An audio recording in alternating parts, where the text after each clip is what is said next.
кээ бирөө бар да бизде. Бир нерсени өзү ойлойт дагы ошол нерсени адалдагысы келет да.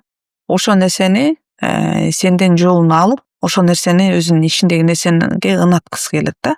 Сеничи же болбосо өзүнө жаккан жоопту уккусу келет да. Көбүнчө ушинтип жүрөм турабы деп. Анан намазын окубай койбосун деп, ооба туура сонун дейсиң да.